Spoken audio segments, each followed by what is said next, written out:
The sterile, fluorescent lights of the lawyer's office hummed a monotonous tune, a stark contrast to the frantic tempo of my own heartbeat. The air hung thick with the scent of old paper and unspoken desperation.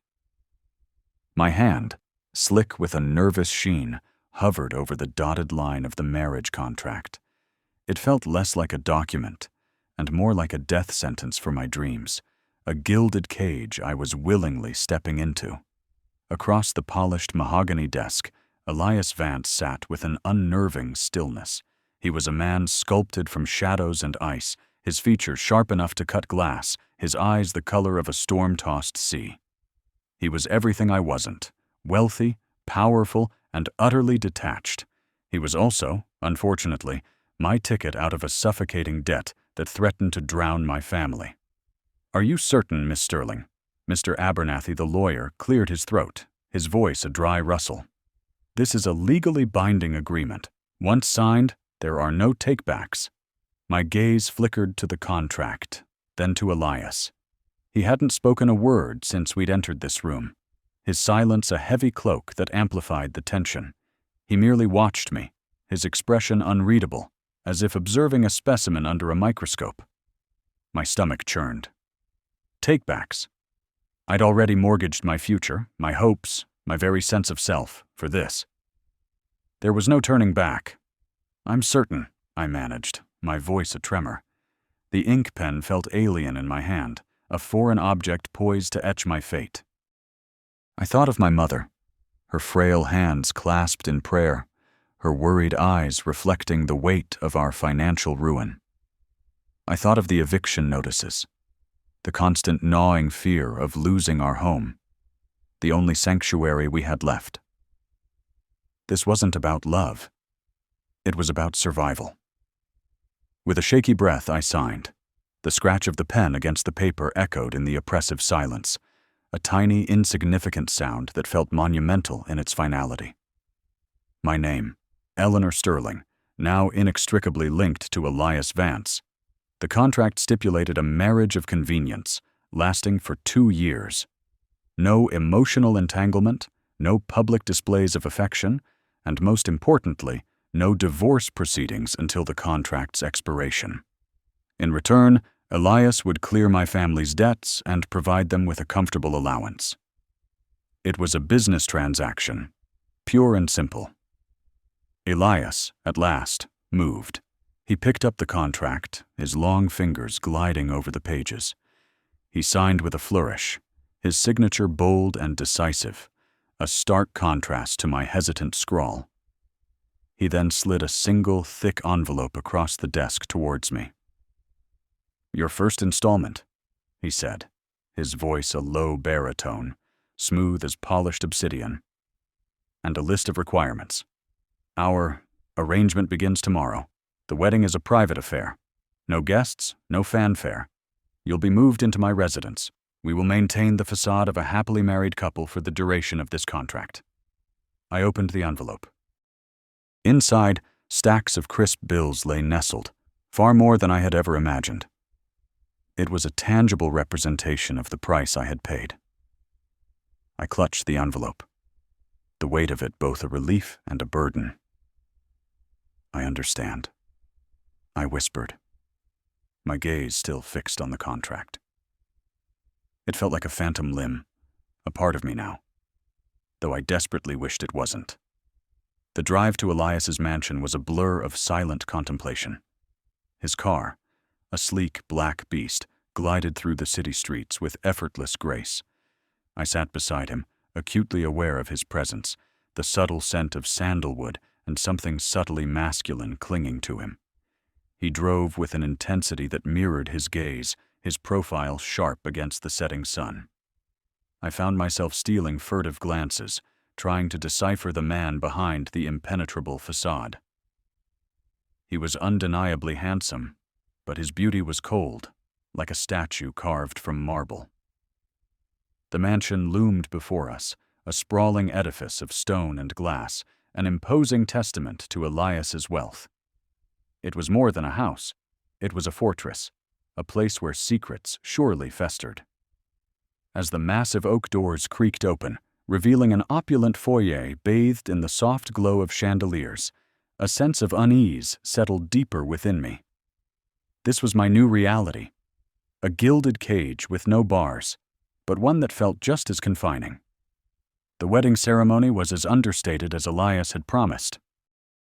A small chapel on his estate, a stern-faced officiant, and the two of us, exchanging vows that felt hollow, words meant for a love that didn't exist. I wore a simple ivory gown that felt more like a costume than a wedding dress. Elias, in a perfectly tailored suit, looked like a king surveying his domain. He was a picture of stoic indifference, his hand cool and firm as he slipped a diamond band onto my finger. It glittered under the chapel lights, a symbol of our transactional union. Later, in the hushed grandeur of our shared bedroom, the silence between us became a tangible entity, thick and suffocating. The room was vast, decorated in shades of deep blue and silver, exuding an air of sophisticated luxury. A king-sized bed, draped in silken sheets, dominated the space. It felt like a stage set for a play I hadn't rehearsed, a play where the lines were unwritten and the emotions were forbidden. Elias stood by the window, his back to me, silhouetted against the moonlit night. He seemed lost in thought, his shoulders rigid with an unspoken tension. I stood by the door, my hands clasped tightly in front of me, unsure of what was expected. The contract was signed, the vows exchanged, but the real contract, the one dictated by societal norms and unspoken expectations, was about to begin. "You can use the dressing room," Elias said, his voice low, without turning. "It's through there." He gestured vaguely with his head towards a door on the far side of the room. The implication was clear. We were married, but we were not to be intimate. Not yet, anyway. The contract didn't explicitly forbid it, but the unsaid hung heavy in the air. It was a marriage of convenience, not passion. I nodded, my throat tight. "Thank you." I retreated to the dressing room, a space almost as large as my family's entire apartment. It was filled with designer clothes, shoes, and accessories, a testament to Elias's meticulous attention to detail, or perhaps his indifference to the practicalities of my existing wardrobe. I changed into a simple nightgown, my movements stiff and awkward. When I emerged, Elias had shed his suit jacket and was now in a crisp white shirt, the sleeves rolled up to his forearms. He was pouring himself a drink at the minibar, the clinking of ice a solitary sound in the vast room. "Are you hungry?" he asked, his tone still remote. "There's food brought in from the kitchens, or I can have something prepared." "No, thank you," I replied, my voice barely above a whisper. My appetite had vanished hours ago, replaced by a gnawing anxiety. He took a generous sip of his drink, his gaze finally meeting mine. For the first time, I saw a flicker of something in his eyes, something beyond the icy detachment. It was a fleeting shadow, quickly masked, but it was there. Curiosity? Or perhaps a hint of something else entirely. "Sleep well, Eleanor," he said, his voice softer this time, though still devoid of warmth. He turned and walked towards the other side of the room, towards a separate door, presumably leading to his own quarters. I watched him go, a strange mixture of relief and disappointment washing over me. Relief that the immediate pressure was off. Disappointment that the night, our wedding night, would be spent in separate rooms, a testament to the artificiality of our union. As I lay in the vast, empty expanse of the king-sized bed, the silence of the mansion pressing in on me, I couldn't shake the feeling that this was just the beginning of a very long, very complicated story. My marriage to Elias Vance, a contract signed in desperation, had officially begun. And as the moonlight streamed through the windows, painting the room in ethereal silver, a single, unwelcome thought began to surface. What if this arrangement, this cold, calculated contract, was destined to become something far more than either of us intended? The weight of the diamond band felt both a relief and a burden on my finger. Relief, because the ink on that contract was drying, and with it, my family's suffocating debt would begin to recede. Burden, because it was a tangible symbol of the gilded cage I was willingly stepping into. The opulent foyer of Elias Vance's mansion, bathed in the soft glow of chandeliers, felt less like a home and more like a meticulously curated museum. Every polished surface, every priceless artifact, screamed of an affluence so vast it was almost alien to me. Elias had been a man sculpted from shadows and ice. His words, when he'd spoken them in Mr. Abernathy's sterile office, had been precise, devoid of warmth, like carefully chosen stones dropped into a still pond. He'd explained the terms of our contract marriage with a dispassionate clarity that chilled me to the bone. 2 years, a facade of domestic bliss, no emotional entanglement. In exchange, my family's financial ruin would be averted. It was a deal struck in desperation, a transaction as cold and calculated as the glint in his storm-tossed sea eyes. The wedding itself had been a hollow affair. A small private ceremony on the sprawling estate, witnessed only by the stoic Mr. Abernathy and a silent, impeccably dressed officiant. Elias had stood beside me, a statue carved from marble, his hand cool and firm when he'd slipped the ring onto my finger. He hadn't looked at me then, his gaze fixed somewhere beyond the stained-glass windows of the estate's tiny chapel. Now, standing in the vast master bedroom, the air thick with the scent of sandalwood and something subtly masculine, the reality of my situation pressed in. The room was a symphony of sophisticated luxury, decorated in shades of deep blue and silver. A king-sized bed, draped in silken sheets, dominated the space, looking more like a stage set than a place of intimacy. It was a stark contrast to the cramped, familiar comfort of my childhood home, a home I had, in essence, traded for this opulent emptiness. Elias had led me here with a quiet, almost imperceptible nod. He'd gestured towards a door concealed within the paneled wall. "Your dressing room," he'd stated, his voice a low baritone, smooth as polished obsidian. "It connects to a private suite. I will be in my own quarters." There was no ambiguity, no suggestion of anything else. The arrangement was as clear as the contract itself. We were to be strangers sharing a roof, bound by a legal document, not by any shared affection or desire. As he spoke, I'd caught a flicker in his eyes, a fleeting shadow that seemed to contradict his outward composure. It was gone as quickly as it appeared, leaving me to wonder if I'd imagined it, a desperate projection of my own yearning for something more than this sterile arrangement. He turned then, a tall, imposing figure in the dim light, the sharp lines of his suit mirroring the sharp angles of his face. He offered no further explanation, no pleasantries. He simply turned and exited the room, the massive oak doors creaking open and then closing with a soft thud, leaving me alone in the echoing silence. I stood there for a long moment, the enormity of it all washing over me. I'm married, I thought, the word feeling foreign and absurd.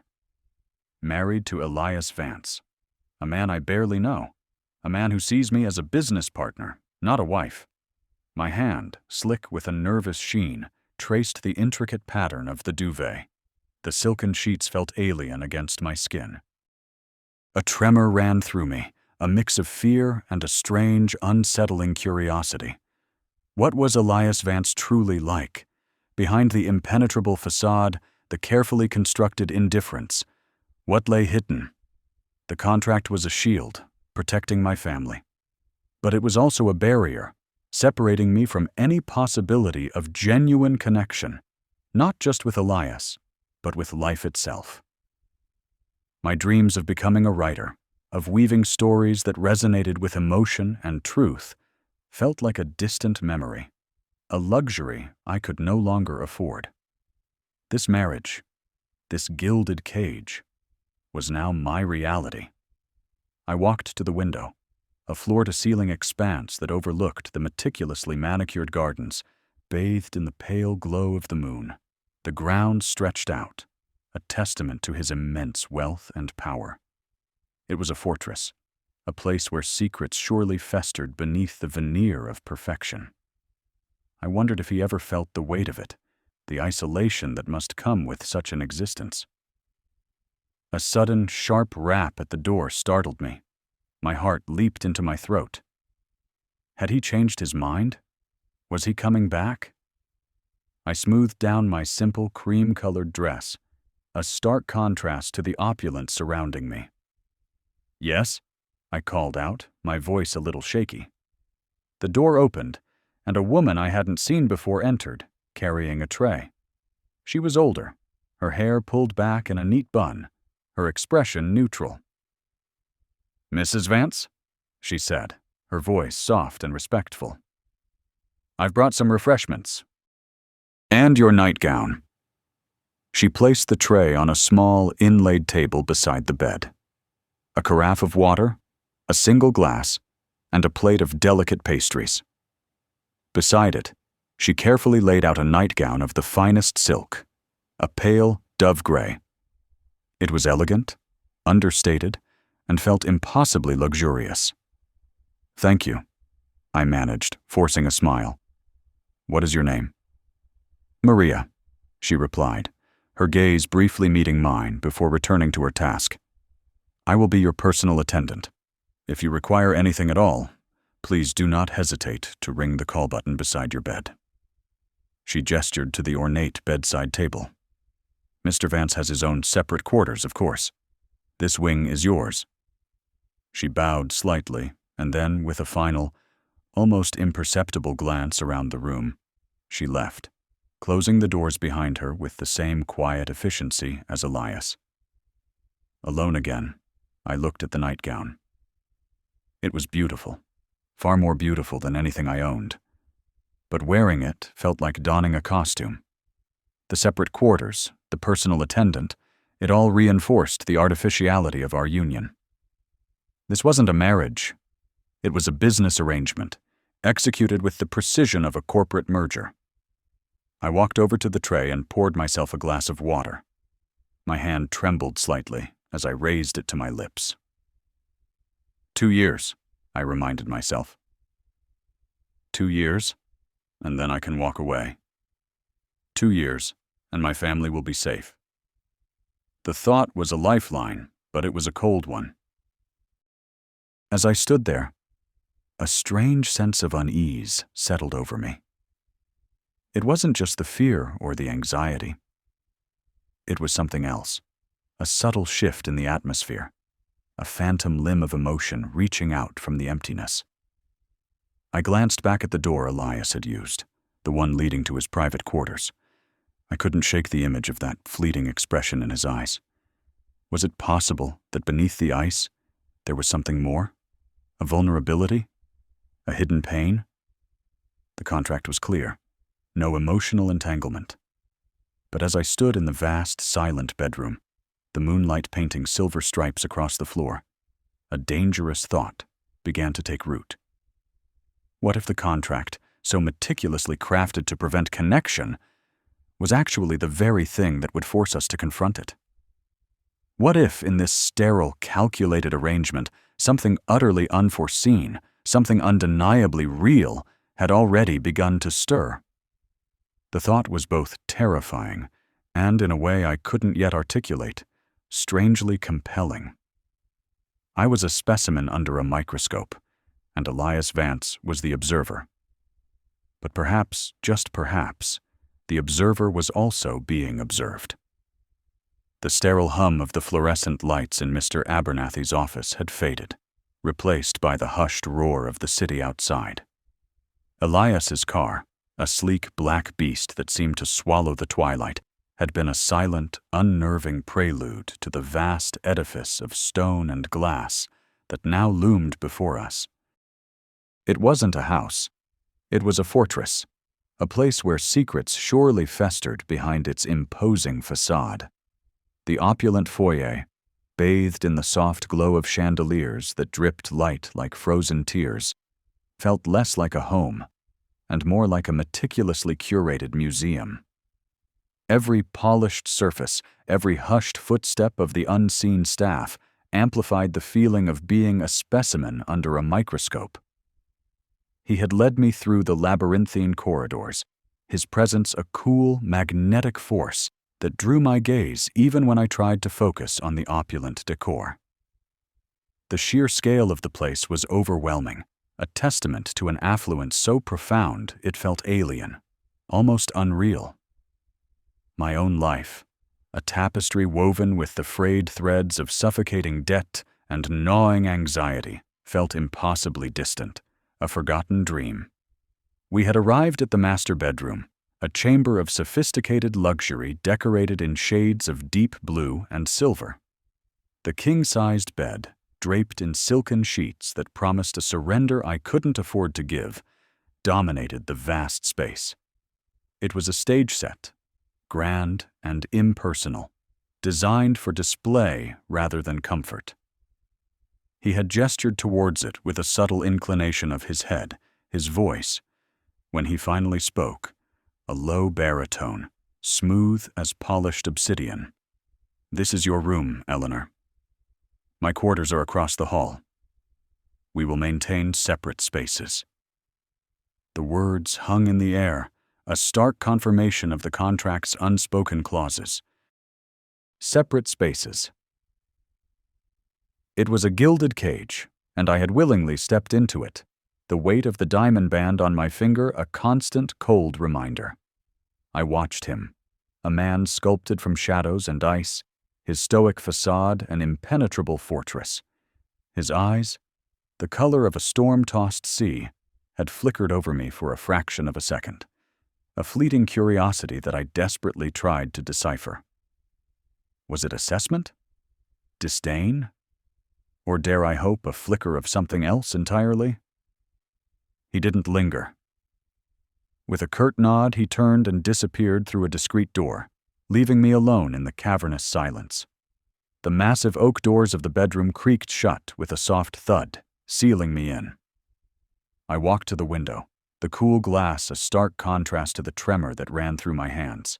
The moon, a sliver of silver against the inky sky, cast long, ethereal shadows across the manicured grounds. Below, the city lights twinkled like distant, unattainable stars. This is it, I thought, my breath misting the glass. The beginning of the end of everything I ever wanted. My dreams of a small studio, of canvases splashed with vibrant color, of a life lived on my own terms, felt like a phantom limb, a part of me now gone. All that remained was the stark reality of this contract, this marriage of convenience, and the man who held the key to my family's salvation.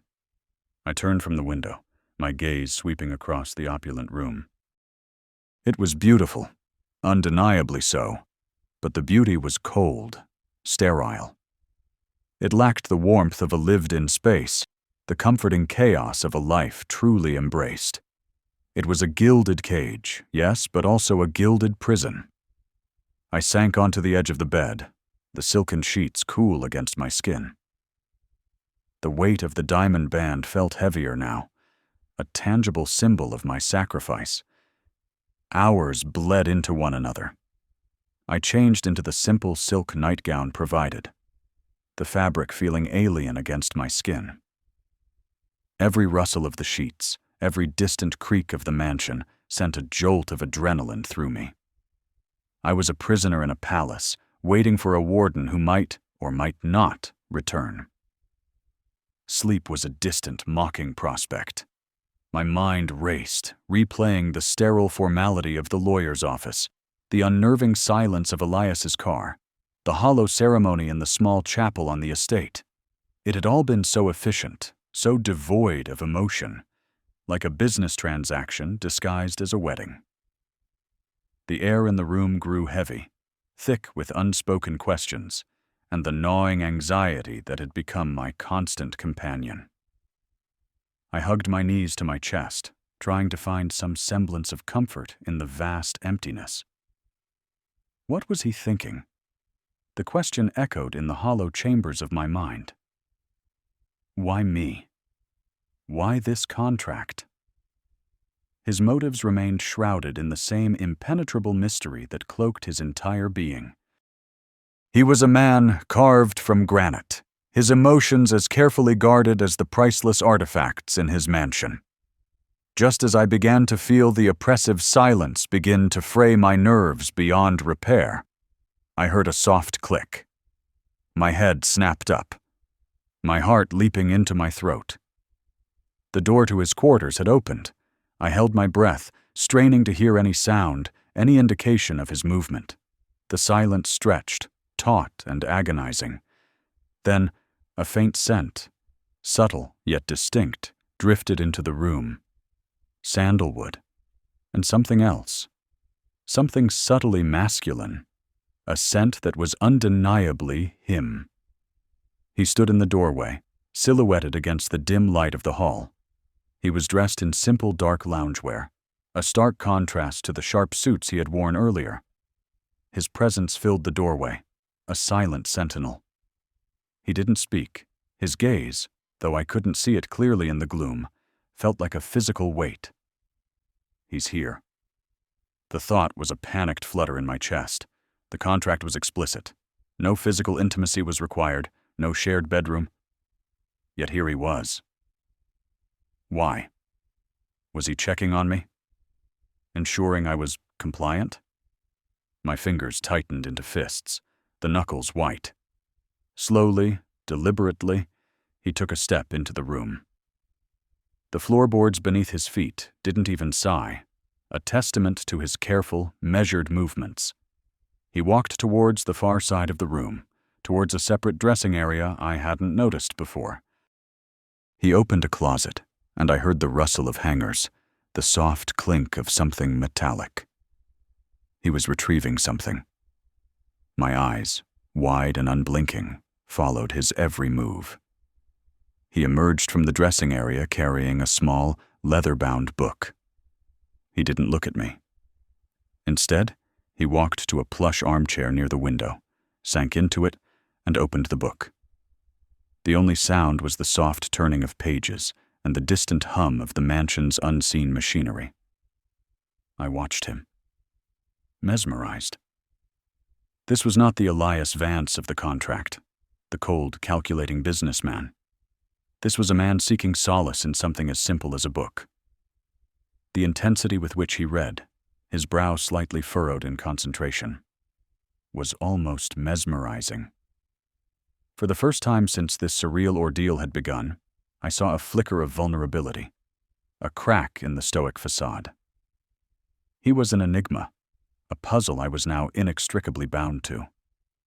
The contract, meant to be a sterile transaction, was already proving to be far more complicated. As I watched him, bathed in the faint moonlight filtering through the window, a new emotion began to stir within me, a dangerous curiosity that warred with my ingrained fear. It was the first hesitant tremor of something that felt suspiciously like intrigue. And in that moment, surrounded by opulence and silence, I realized that this marriage, born of desperation, might just be the beginning of an entirely unexpected journey. The chilling indifference I had braced myself for was absent, replaced by a quiet intensity that was, in its own way, far more unsettling. The silence in the vast bedroom was a tangible thing, a heavy cloak that amplified the tension between us. It was a silence so profound, so absolute, that it seemed to absorb every stray sound, from the faint creak of the antique floorboards to the anxious thrumming of my own pulse. Elias had retreated to his study, the massive oak doors closing with a soft thud that echoed the finality of our vows, a sound as definitive as a gavel striking in a courtroom. Just like that, I thought. The words a frantic tempo against the quiet, a desperate drumbeat in the stillness. Married. To a stranger. And he's already gone. It felt less like a union and more like an elaborate, meticulously orchestrated departure, leaving me adrift in a sea of unspoken expectations. I stood by the window, my reflection a pale ghost against the darkening pane. The moonlight, a cool, ethereal spotlight, painted streaks of silver across the polished mahogany floor, transforming the familiar wood into a shimmering, liquid landscape.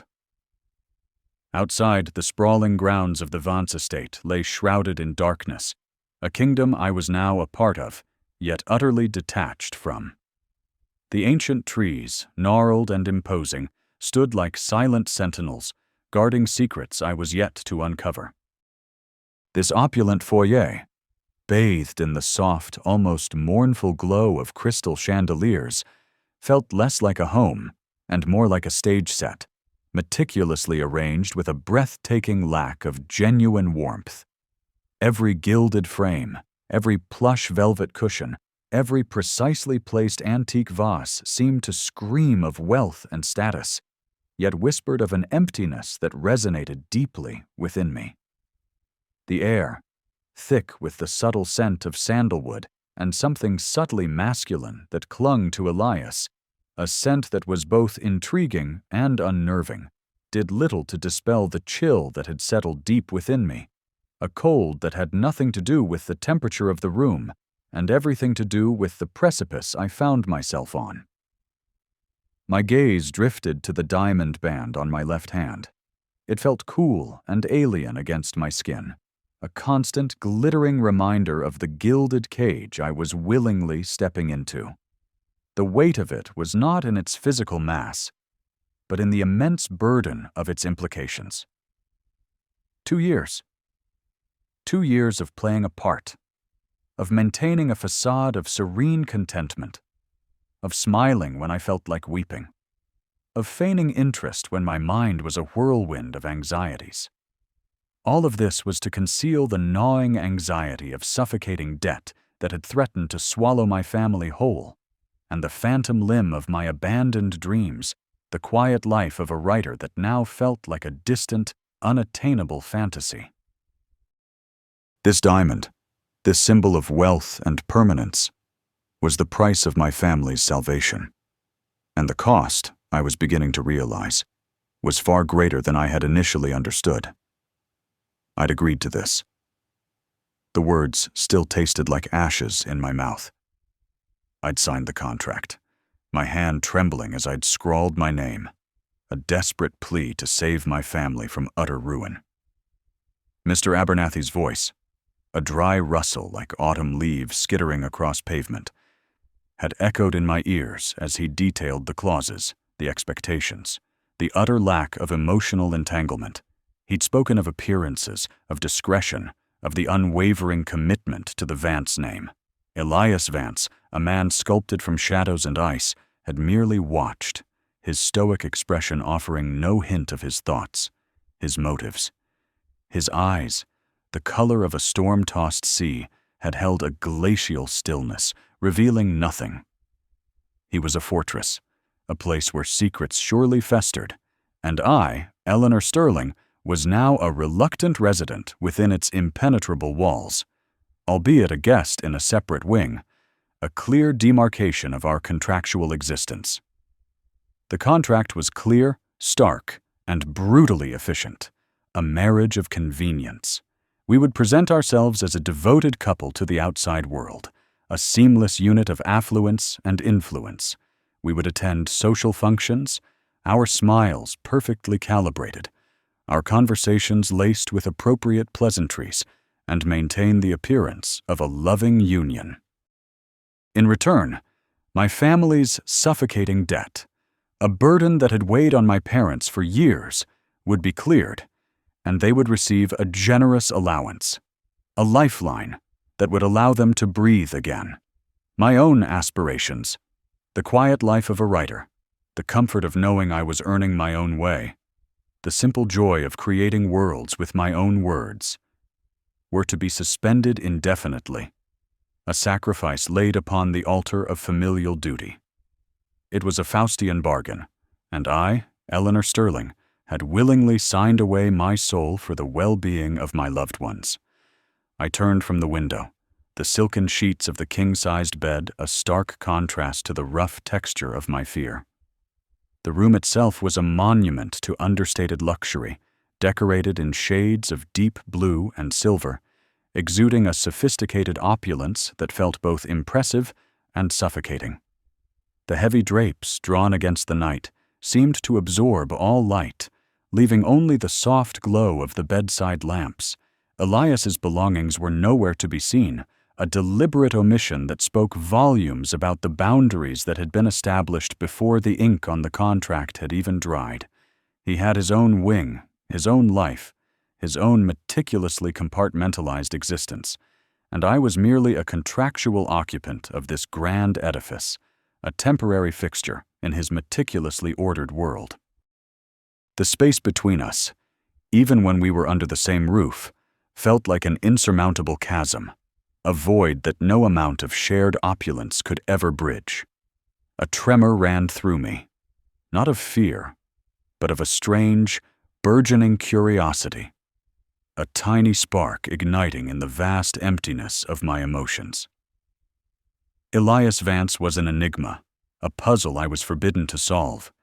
His eyes, the color of a storm-tossed sea, held a depth I couldn't fathom, a hint of something turbulent beneath the surface of his calm. His silence was a heavy cloak, but beneath it, I sensed a complexity that belied his cool, almost detached exterior. He moved with an understated power, an aura of control that was both intimidating and, I admitted with a flush of shame, strangely compelling. Was he as devoid of emotion as he seemed? Or was this detachment a carefully constructed shield, protecting something vulnerable, something perhaps even broken, within? The very mystery of him, the unanswered question swirling around his character, began to exert a subtle pull on my own guarded heart. I walked towards the dressing room, a separate chamber attached to the master suite, its purpose clear: to maintain distance, to create a buffer zone even within the confines of our shared living space. It was appointed with a vanity, its surface gleaming with polished marble, and a spacious wardrobe, a personal space that felt like a small concession, a grudging recognition of my existence beyond the contractual obligation. I opened my small suitcase, the contents starkly contrasting with the opulence surrounding me. Simple dresses, a few well-worn books, my trusty notebook, its cover creased from countless hours of scribbling. My meager possessions felt like a desperate plea against the overwhelming affluence of this place, a silent testament to the life I had left behind. As I unpacked, my fingers brushed against a small, leather-bound journal. It was a gift from my grandmother, its pages blank and inviting, meant for me to fill with stories, with dreams, with the unfiltered thoughts of my heart.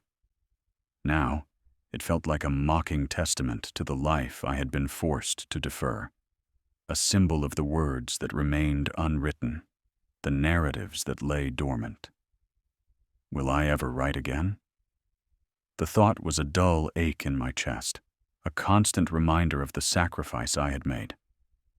This marriage, meant to save my family, felt like a death sentence for my own aspirations, a slow, agonizing suffocation of my spirit.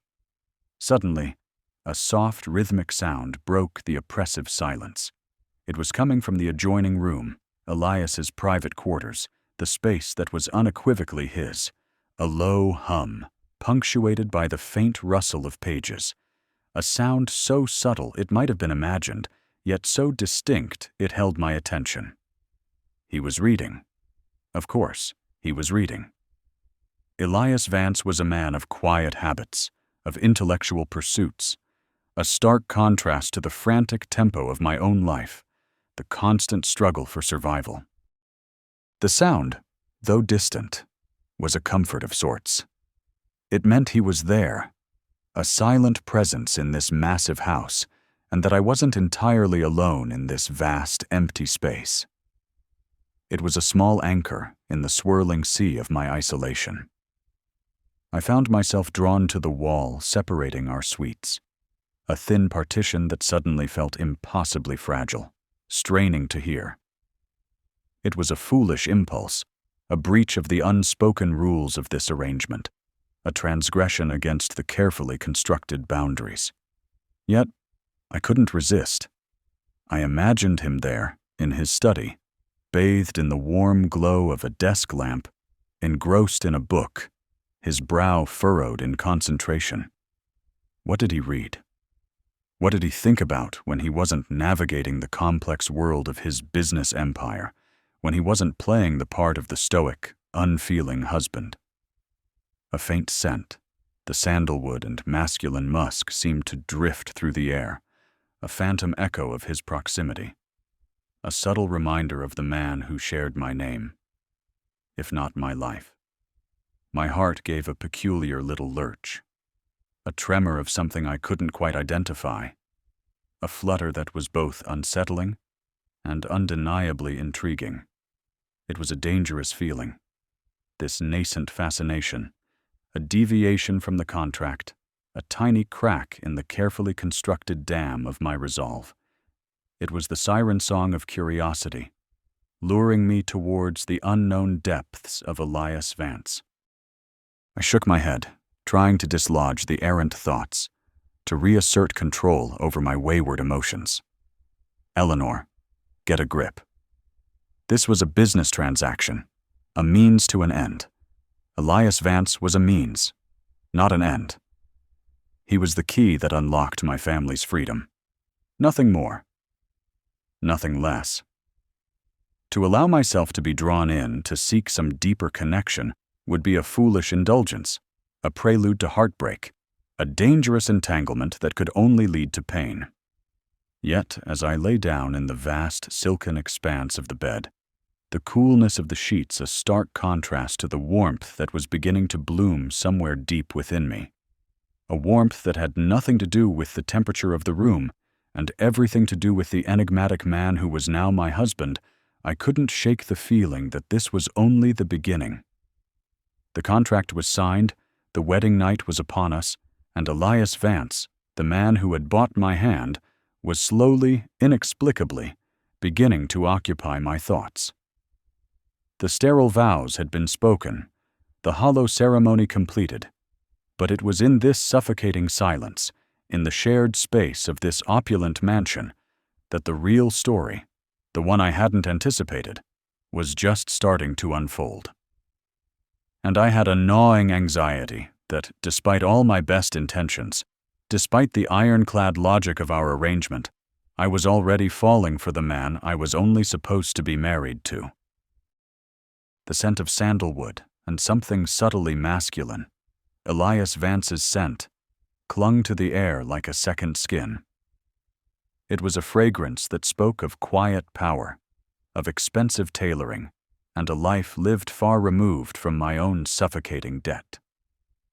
It was a scent I was now inextricably linked to, a phantom limb of our contract. The massive oak doors of the master bedroom, dark and imposing, had creaked open to reveal a space that was less a sanctuary and more a meticulously curated stage set. The room was vast, decorated in shades of deep blue and silver that shimmered under the soft, recessed lighting. It was a symphony of sophisticated luxury, from the plush carpeting underfoot to the abstract art adorning the walls. Dominating the space was a king-sized bed draped in silken sheets that promised a cool, impersonal embrace. It was magnificent and utterly alien. My own small, cluttered room back home, filled with half-finished sketches and the comforting chaos of my former life, felt like a distant memory, a dream I'd woken from too abruptly. Elias stood by the floor-to-ceiling windows, his silhouette stark against the moonlit expanse of his manicured grounds. He hadn't uttered a word since we'd left the hushed formality of the chapel, where our vows had been exchanged with the sterile precision of a business transaction. His presence was a heavy cloak, amplifying the already suffocating silence that had settled between us. I clutched the delicate lace of my wedding gown, the fabric feeling more like a shroud than a symbol of union. "The dressing room is through there," he said, his voice a low baritone, smooth as polished obsidian, gesturing with a subtle inclination of his head towards a door I hadn't noticed. "Your belongings have been moved." My belongings. A few suitcases, a box of books, my art supplies. They seemed laughably insignificant against the backdrop of this opulent fortress. My belongings? I thought. The words tasting foreign. They were merely provisions for my new role. For the 2 years I was legally bound to this man. I nodded, unable to find my voice. A tremor. A faint, almost imperceptible vibration ran through me. It was a mixture of fear and a strange, unsettling curiosity. This was it. The wedding night, the culmination of a deal that had felt both inevitable and utterly surreal. I had signed away my future, my autonomy, my very self, to save my family from ruin. And now, here I was, standing on the precipice of an unknown intimacy with a man who remained a complete enigma. He turned from the window, his gaze sweeping over me. It was a detached, appraising look, devoid of warmth or any indication of the emotions that might lie beneath that stoic facade. His eyes, the color of a storm-tossed sea, held a depth I couldn't fathom, a hint of something ancient and guarded. He was a man sculpted from shadows and ice, and I was a moth, drawn to a flame I knew could consume me. "You are tired," he stated. Not a question, but an observation. "Yes," I managed, my voice a little breathy. "It's been a long day." A faint, almost imperceptible tightening around his jaw was the only indication he'd registered my response. He walked towards the bed, his movements fluid and deliberate. He wasn't looking at me anymore, his attention seemingly fixed on the expanse of silk. He reached for the top button of his impeccably tailored jacket, his fingers moving with practiced efficiency. "Don't stare, Eleanor. Act normal. As normal as a contract bride can act on her wedding night." The internal mantra did little to calm the frantic tempo of my own heartbeat. I felt like a specimen under a microscope, every breath, every twitch, under his unseen scrutiny. He shed his jacket, laying it neatly over a nearby armchair. Then he began unbuttoning his shirt. I quickly averted my gaze, my cheeks flushing with a heat that had nothing to do with desire and everything to do with acute embarrassment. This was part of the contract, wasn't it? Sharing a space, a bed. But the reality of it was 1,000 times more daunting than the sterile clauses in the document.